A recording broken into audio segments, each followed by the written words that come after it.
हूँ भाई, आ रही हूँ ना। गेट बजा बजा के काम दर्द कर दिए मेरे। आ गई।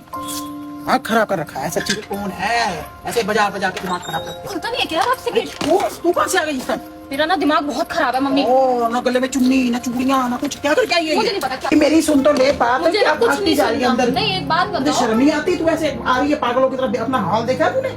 आपको हाल दिख रहा है, मेरा हुलिया दिख रहा है। गर्मी में लड़की आई है, कम से कम पानी तो पूछ लो। दे दूंगी पानी पूनी भी। मम्मी मैंने बोल दिया, मैं आज के बाद उस घर में कदम नहीं रखूंगी। मैं नहीं रह सकती उस जैसे आदमी के साथ। आपने मेरी कहाँ शादी कर दी है मम्मी? मेरा ना सिर फटने लगा और मैंने तो उसके बहन वाले को भी फोन कर दिया। ख्वाहिश अब सीधा यहीं आएगी और हम यहीं रहेंगे, मैं नहीं जाऊंगी।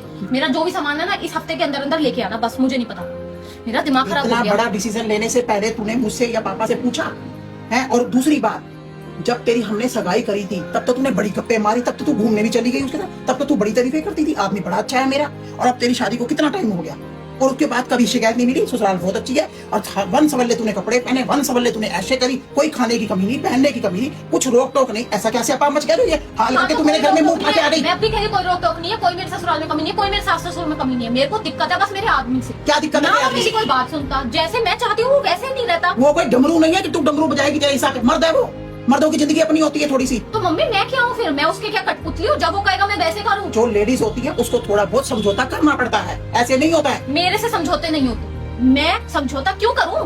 मैं उसके घर में गई हूँ, उससे ये तक तो होता नहीं है कि वो टाइम दे मेरे को, तो मैं क्या कर लूँ? है मैं वहाँ पे नौकरी भी करूँ, सारा दिन की थकी भी आके काम करूँ, सब कुछ करूँ, उसके बाद मैं उसके बाद जब अगर मेरा ये तो झूठ बोलियो मत कि तू काम करती है।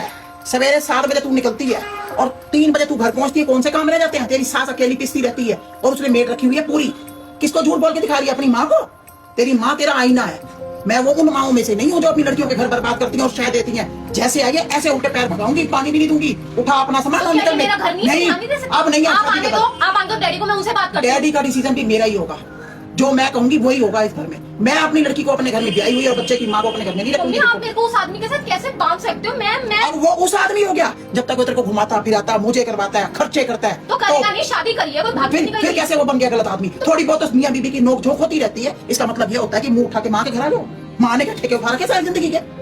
लोगों के समाज में मैंने रहना भी है, दुनिया को जवाब भी देने हैं। तो आपने जो अगर दिक्कत कोई परेशानी होगी तो बेटी कहाँ जाएगी? बात करके होती है बातें, बात करके बात होती है। ये नहीं होता कि मुंह उठा के बैग उठा के आ जाओ बिना चुनी लिए, करना हाथों में कुछ ना, माथे पे बिंदी ना, कुछ ना लेना देना।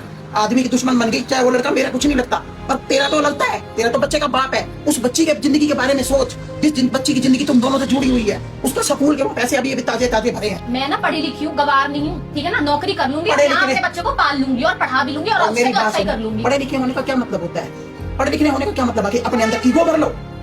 तो पढ़े लिखे होने का मतलब ये होता है कि अपनी सेल्फ रिस्पेक्ट पे उंगली मत उठने दो।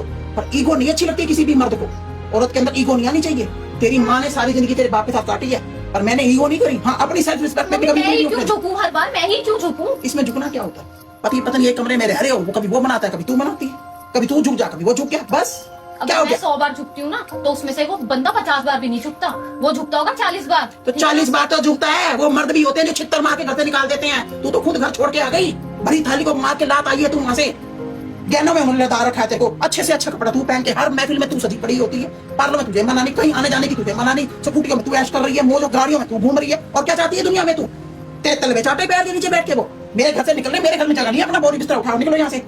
ऐसी माँ नहीं हो मैं जो लड़की को शायद उछलती फिरती आई है मेरे घर में। तू एक दिन नहीं रखूंगी, चाहे मेरा बेटा नहीं है तब भी नहीं रखूंगी। अगर मेरा लड़का नहीं है ना, दो मेरी बेटियां, मैं तब भी नहीं रखूंगी तुझे। बहू बेटियों वाले घर में ऐसे काम नहीं होते। वो माएँ और होंगी जो गंदे संस्कार देती हैं अपनी बेटियों को, वो मेरे बस की नहीं है। मैंने लड़की का घर बसाना है, उजाड़ना नहीं है। तमीज से रहियो वहां पर। और उसको दामाद को भी समझाऊंगी कि वो भी तेरी इज्जत करेगा पूरी की पूरी। उससे भी बात करूंगी आज मैं, या तो मैं उसको बुलाऊंगी या मैं उससे फोन पे बात करूंगा। पर मुझे तमाशा नहीं बनाना, घर नहीं खराब करना, ना मुझे बच्चे की जिंदगी खराब करनी। बच्चा वही रहेगा, नहीं पढ़ेगा। ये मेरा लाभ डिसीजन है, निकल ले मेरे।